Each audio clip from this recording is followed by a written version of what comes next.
에베소서 4장 11절부터 16절까지의 말씀 교독합니다. 11절 제가 먼저 읽습니다. 그가 어떤 사람은 사도로, 어떤 사람은 선지자로, 어떤 사람은 복음 전하는 자로, 어떤 사람은 목사와 교사로 삼으셨으니 이는 성도를 온전케 하여 봉사의 일을 하게 하며 그리스도의 몸을 세우려 하심이라. 우리가 다 하나님의 아들을 믿는 것과 아는 일에 하나가 되어 온전한 사람을 이루어 그리스도의 장성한 분량이 충만한 데까지 이르리니 이는 우리가 이제부터 어린아이가 되지 아니하며 사람의 속임수와 간사한 유혹에 빠져 온갖 교훈의 풍조에 밀려 요동하지 않게 하려 함이라. 오직 사랑 안에서 참된 것을 하여 범사에 그에게까지 자랄지라. 그는 머리니 곧 그리스도라. 그에게서 온몸이 각 마디를 통하여 도움을 받음으로 연결되고 결합되어 각 지체의 분량대로 역사하여 그 몸을 자라게 하며 사랑 안에서 스스로 세우느니라. 아멘. 복음과 공동체 10번째 시간, 하나님이 기뻐하시는 교회, 하나님이 기뻐하시는 교회라는 제목으로 하나님의 말씀 전하겠습니다. 하나님이 기뻐하시는 교회는 어떤 교회일까요? 새 가족이 와서 예수님의 제자가 되고 하나님을 예배하는 교회가 하나님이 기뻐하시는 교회입니다. 우리 교회는 하나님이 기뻐하시는 교회입니다. 또한 예수님처럼 함께 슬퍼하고 함께 기뻐하는 교회입니다. 지난 화요일에 샬롬 목장 목원들하고 청주의 장례식장 조문을 다녀왔습니다. 사실은 윤승희 집사님 같은 경우는 우리 교회 오신 지 얼마 안 됐고 아직 새가족 양육도 끝나지 않았습니다. 그런데 우리 목원 식구들이 가서 꼭 안아주고 함께 우는 모습을 보면서 굉장히 충격을 받았어요. 만난 지 몇 달 되지도 않았는데 그 짧은 기간에 하나님의 가족이 된 것이죠. 진짜 가족이 된 거죠.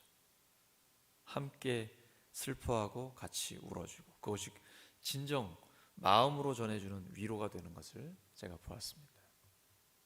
그리고 어제는 우리 교회에서 울산지방의 어린이 찬양 대회 또 성경 경시 대회가 있었는데 점심에 우리 선생님들하고 또 어린이들하고 같이 이렇게 식사를 함께 했습니다. 정말 많이 웃고 아주 행복하게 함께 교제를 하는 시간이었는데 기쁨을 늘 같이 하는 거죠. 그냥 뭐 대단한 게 있는 게 아니라 그 자리에 함께 하는 것 그 자체가 기쁨이고 행복한 것이죠. 이런 교회가 하나님이 기뻐하시는 교회 아니겠습니까? 어떤 교회가 하나님이 기뻐하시는 교회겠어요?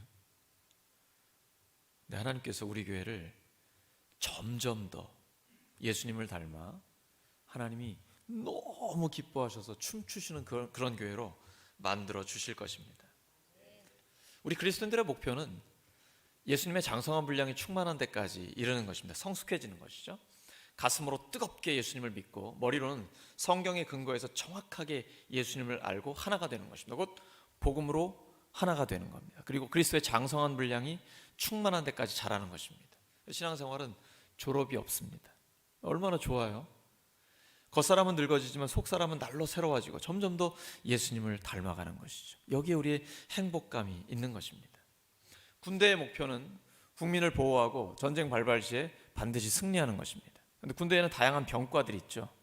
저는 포병이었고 제 아들은 운전병이었는데 이 군대는 본부에서 필요한 전문 병력, 인력들을 파견을 해줍니다. 교회도 마찬가지입니다. 영적인 전쟁에서 승리를 하려면 하나님께서 다양한 전문성을 가진 성도들을 다양한 분야로 보내주게 되어 있습니다. 저 사람은 저렇게 쓰임받고 나는 이렇게 쓰임받는다 이런 거 없어요. 모든 사람이 하나님 나라를 위해 교회를 위해 함께 쓰임받는 것입니다. 오늘 본문에 보시면 하나님께서 보내주신 사도, 선지자, 복음 전하는 자 그리고 목사와 교사가 나옵니다. 사도라고 하면 헬라어로 아포스톨로스인데 보냄을 받은 사람이라는 거예요.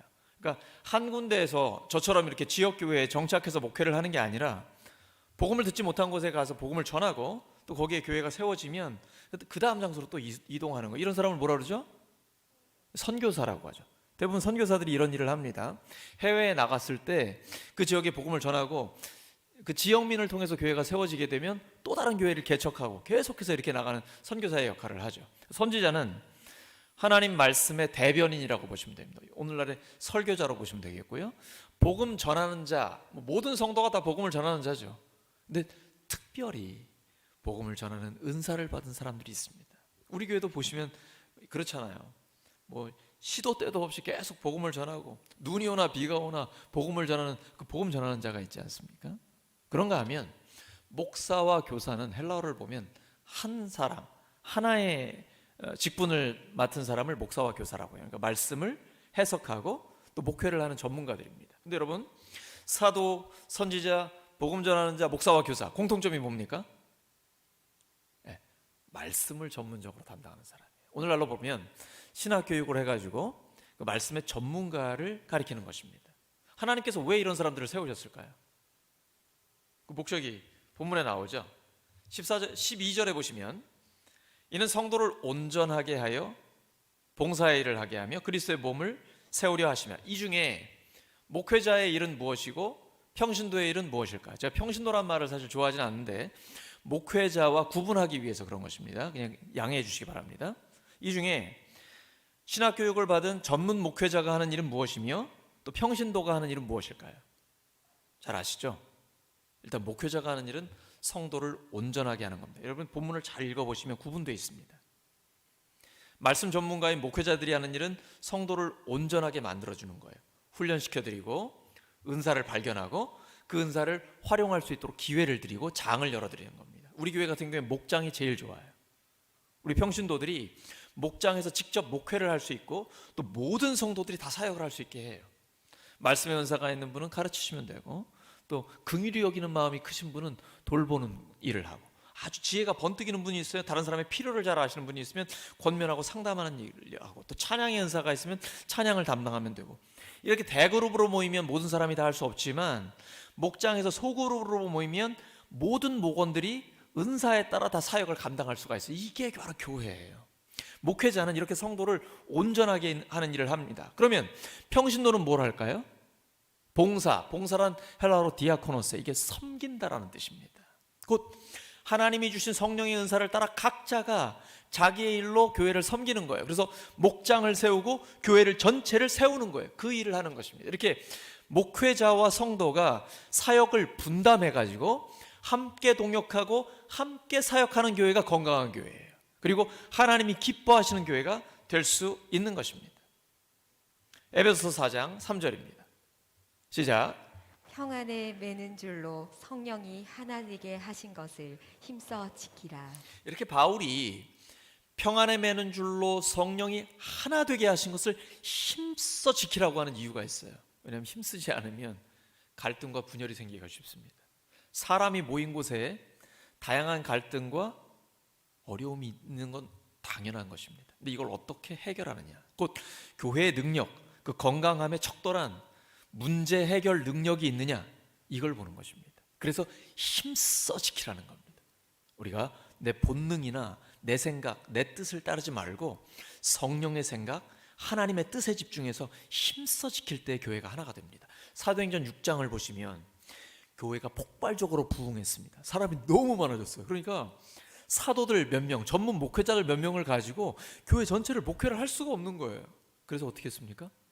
7명의 집사님들을 세우게 돼요. 오늘날로 보면 거의 장로님들이고 아니면 목회자 수준에 가까워요. 말씀에도 아주 전문 탁월한 스데반 집사라든지 빌립 집사 같은 경우가 그런 경우잖아요. 이렇게 7명을 세웁니다. 그러면서 사도들은 기도와 말씀에 집중하며 말씀으로 섬깁니다. 이게 디아코노스거든요. 말씀으로 섬겨요. 그리고 나머지 7명의 집사들이 구제라든지 교회 전체적인 재정관리라든지 이런 것들을 다 담당하게 돼요. 이렇게 목회자와 평신도가 사역을 분담해서 함께 동역을 하니까 계속해서 건강하게 성장하게 됩니다. 평신도가 하나님의 일을 감당하는 것, 이건 평신도에게 주신 특권입니다. 이걸 목회자가 반드시 평신도에게 드려야 돼요. 그래서 모든 평신도가 목장과 교회에서 각자에게 주신 성령의 은사를 따라 사역을 감당할 수 있도록 도와드려야 돼. 이게 행복한 것이거든요.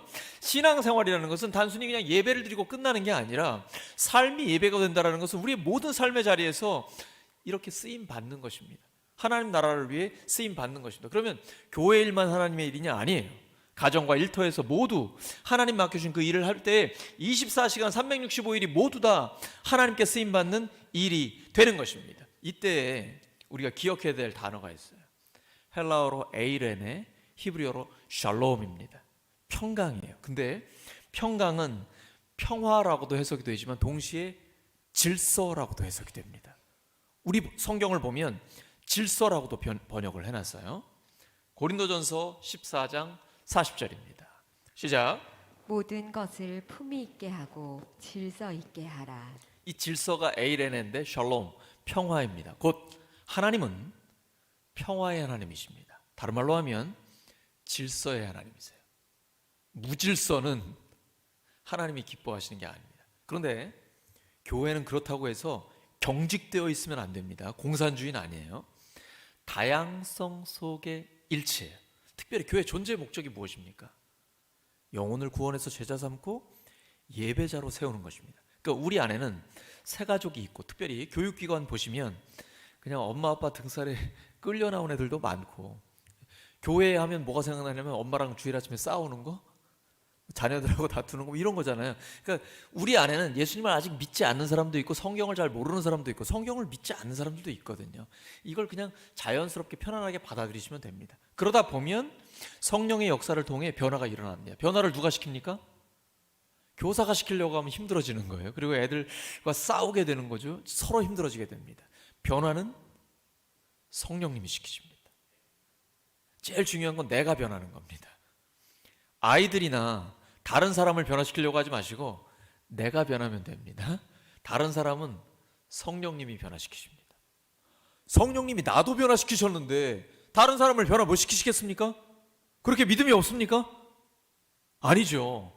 성령님이 나 같은 인간도 변화시키셨으니까 분명히 변화시키십니다. 기다리면 됩니다. 포기하지 않고 기다리기만 하면 됩니다. 믿음의 사람은 그래서 오늘 본문에 나온 대로 요동하거나 흔들리지 않습니다. 그 누가 뭐라고 해도 어떤 사람들을 만나도 흔들리지 않아요. 왜냐하면 하나님이 반드시 우리를 변화시켜 주시기 때문입니다. 우리의 목표는 무엇입니까? 온전한 사람, 곧 성숙한 사람이 되는 것입니다. 예수님을 점점 더 닮아가는 것이죠. 그런데 우리가 성숙한 사람이 되려면요, 다양한 사람이 필요합니다. 때로는 나를 싫어하는 사람도 필요합니다. 나를 반대하는 사람도 필요합니다. 그래야 나의 모난 부분이 다듬어집니다. 내가 뭐가 문제인지 깨닫게 됩니다.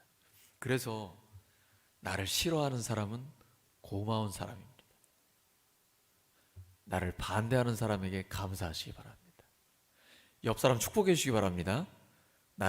당신을 싫어하는 사람은 고마운 사람입니다.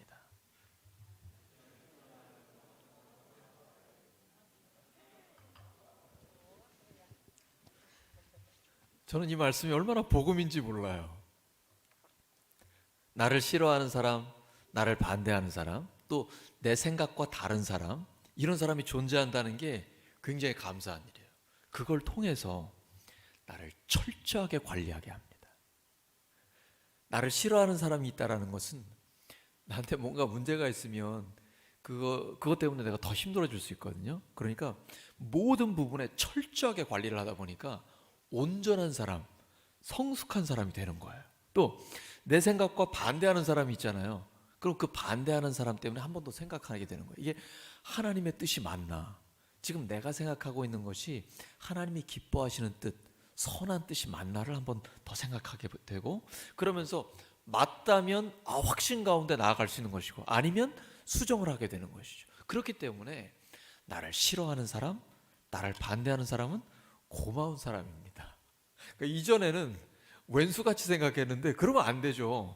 나를 싫어하는 사람이 오히려 고마운 사람이고, 나를 변화시키고 나를 발전시키고 성숙하게 해주는, 도움을 주는 사람이에요. 그러다 보니까 사람과 원수될 일이 전혀 없는 거예요. 그래서 이렇게 성숙해지는 사람은 흔들리지 않습니다. 믿음의 사람은 흔들리지 않아요. 어떤 사람, 어떤 환경을 만나도 하나님이 그 사람, 그 그 환경을 통해 나를 변화시킨다는 것을 믿기 때문입니다. 그리고 기도할 수 있으니까 걱정하지 않아요. 왜냐하면 하나님이 이 말씀 주셨거든요. 갈라디아서 6장 9절입니다. 시작. 우리가 선을 행하되 낙심하지 말지니 포기하지 아니하면 때가 이름에 거두리라. 우리가 선을 행하되 낙심하지 말지니 포기하지 아니하면 때가 이름에 거둡니다. 이 때를 기다리는 것이 믿음입니다. 성령의 열매죠. 오직 성령의 열매는 사랑, 희락, 화평, 오래 참음입니다. 적당히 참음 아닙니다. 참을 수 있을 때까지만 참는 거 아닙니다. 오래 참는 겁니다. 그러면 때가 됐을 때 하나님께서 이루어 주십니다. 근데 오늘 본문에 보시면 교회를 그리스도의 몸이라고 표현을 하고 있습니다. 우리 몸에는 다양한 구성이 있죠. 머리부터 시작해서 각 관절과 작은 세포까지 모든 것이 있습니다. 근데 사람이 건강하다라는 것은 어떤 겁니까? 그 모든 세포와 관절, 마디, 하나하나 근육까지 모든 것이 건강할 때 건강한 겁니다. 우리 아이들 성장할 때 보면요, 그 아이가 정말 건강하고 부드럽고 유연하고 그러면서 갑자기 확 커요. 지 목사님은 고등학교 때 20cm가 컸대요. 와. 근데 그때 그 김치찌개를 먹으면 그 김치에 있는 그 대가리라고 하잖아요. 꽁지라고 하나요? 그거를 꼭 먹으면 키가 많이 컸다 그러는데.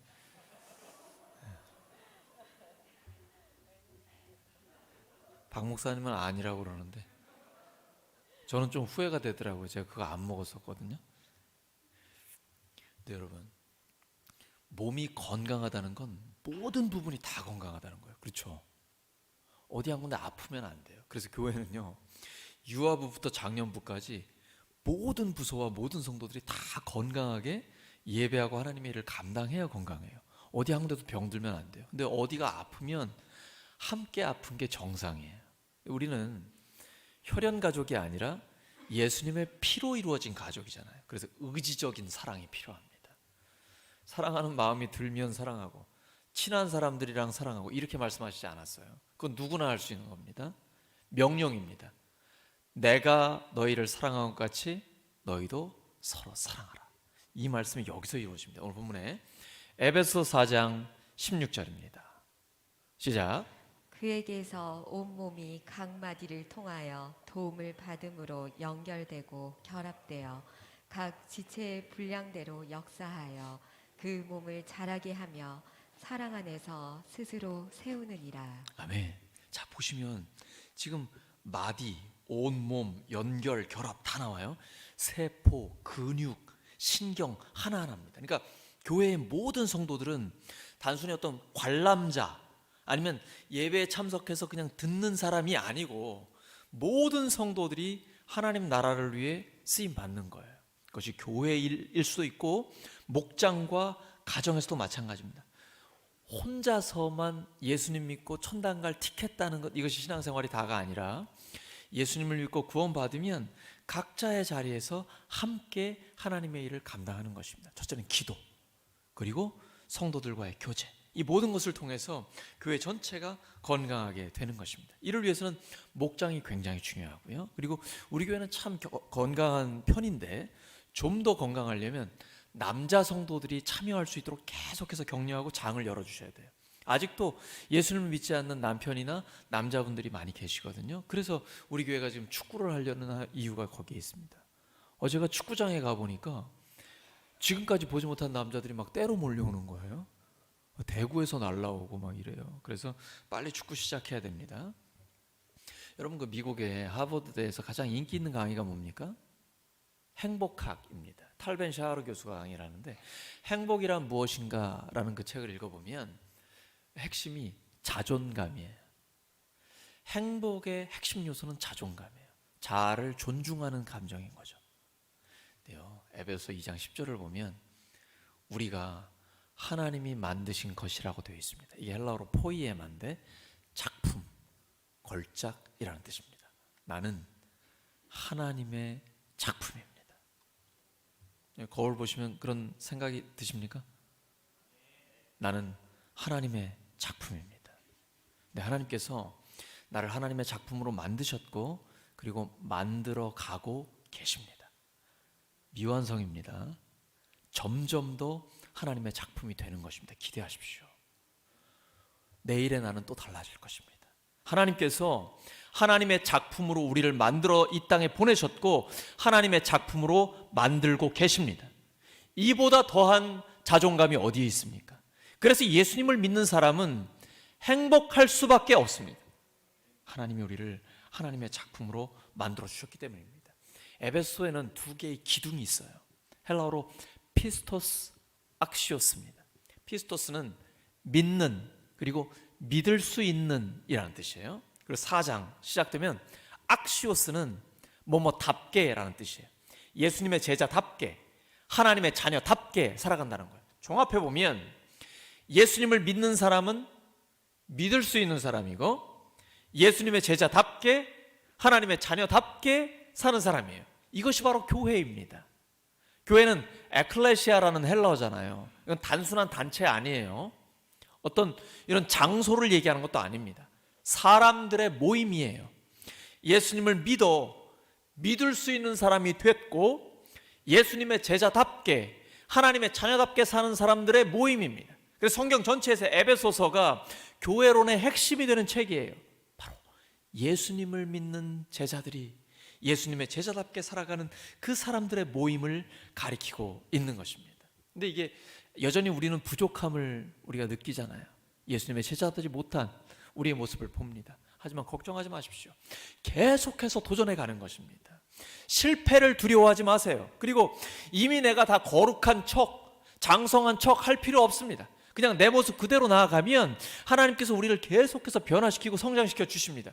우리 손자, 손녀들, 어린아이들 보실 때 어떻습니까? 걸음마 할 때 기억나세요?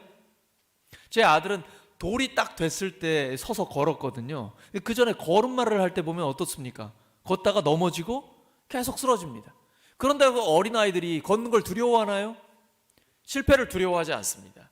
예수님을 믿는 사람들은 어린아이의 걸음마와 같습니다. 실패를 두려워하지 않아요. 하다 보면 넘어질 때도 있어요. 여전히 부족한 나를 발견할 때도 있습니다. 그러니까 다시 일어나서 또 걷는 거예요. 왜냐하면 하나님이 우리를 붙들고 계시기 때문입니다. 결코 우리를 혼자 두지 않으십니다. 우리를 일어서서 걸어 온전한 하나님의 사람이 되게끔 하나님이 만들어 주시는 것입니다. 이것이 하나님이 기뻐하시는 교회입니다. 새가족들, 그리고 아직 신앙이 어린 사람들의 실패를 용납하고 너그럽게 이해해 주는 겁니다. 그리고 다시 격려해 주는 거예요. 잘하셨다고, 다시 한번 해보자고, 이러면서 함께 성장하고 성숙해 가는 것입니다. 이것이 바로 하나님이 기뻐하시는 교회입니다. 오늘 마지막 말씀입니다. 디모데후서 2장 2절입니다. 시작. 또 내가 많은 증인 앞에서 내게 들은 바를 충성된 사람들에게 부탁하라. 그들이 또 다른 사람들을 가르칠 수 있으리라. 이것입니다. 예수님을 먼저 믿은 사람이, 예수 믿는 사람은 예수님의 가치관, 예수님의 세계관을 가지고 이렇게 살아가는 것입니다라고 보여줬을 때 이제 새가족들이 그것을 보고 또 어린아이들과 다음 세대들이 그걸 보고 따라오면서 계속해서 제자 삼는 사역이 이루어지는 교회, 이것이 바로 하나님이 기뻐하시는 교회입니다. 오늘 말씀 정리합니다. 하나님이 기뻐하시는 교회는 새가족이 예수님의 제자가 되어 하나님을 예배하는 교회입니다. 목회자와 평신도가 사역을 분담하여 함께 동역하는 교회입니다. 성경적 가치관과 성경적 세계관을 가지고 철저하게 예수님의 생각으로 무장돼서 점점 더 예수님을 닮아가는 교회입니다. 우리 교회가 점점 더 하나님이 기뻐하시는 교회가 되기를 예수 그리스도의 이름으로 축원합니다. 이 시간 우리 준비된 영상 보겠습니다.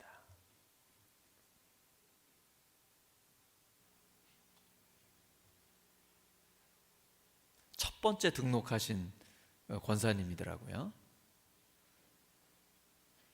오늘 49주년이죠.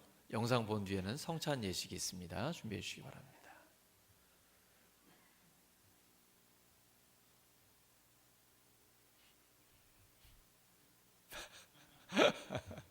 네, 저는 가려주세요. 음악 나와야 합니다.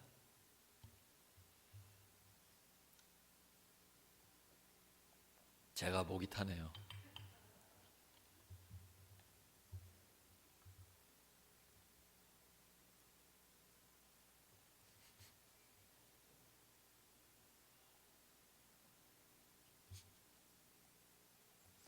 확실히 조명빨이 좋긴 좋습니다. 저 이제 더할 드립이 없습니다. 네, 알겠습니다. 우리 정말 죄송합니다.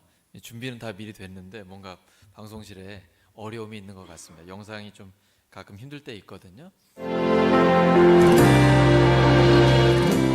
진정한 예배가 숨쉬는 교회, 주님이 주인 되시는 교회, 믿음의 기도가 쌓이는 교회, 최고의 찬양을 드리는 교회, 말씀이 살아 움직이는 교회, 성도의 사랑이 넘치는 교회, 섬김과 헌신이 기쁨이 되어 열매 맺는 아름다운 교회, 주님의 마음 닮아서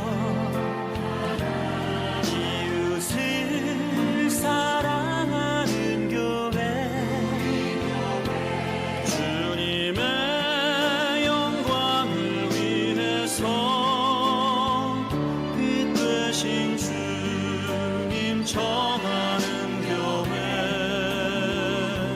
사랑의 불꽃이 활짝 피어나 날마다 사랑에 빠지는 교회, 주께서 사랑하는 우리 교회가 이런 교회 되게 하소서.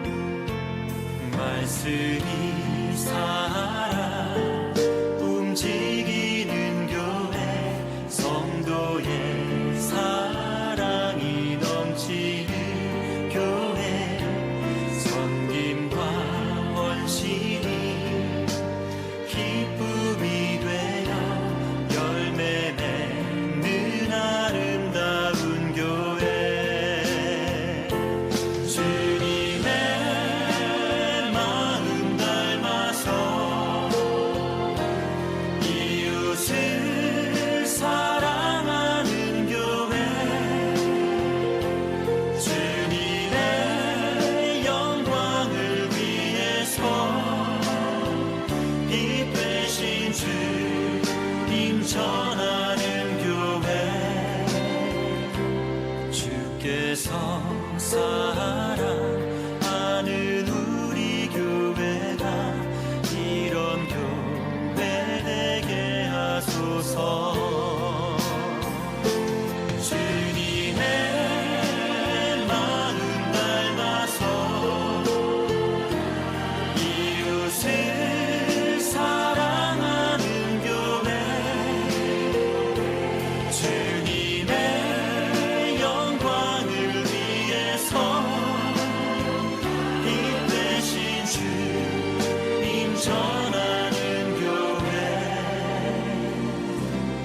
사랑의 불꽃이 활짝 피어나 날마다 사랑에 빠지는 교회, 주께서 사랑하는 우리 교회가 이런 교회 되게 하소서. 우리 하나님께 영광 돌리겠습니다. 감사합니다. 우리 이 시간 반주에 맞춰서 묵상으로 기도하면서 성찬 예식 준비하겠습니다. 함께 기도합니다. 아버지 하나님,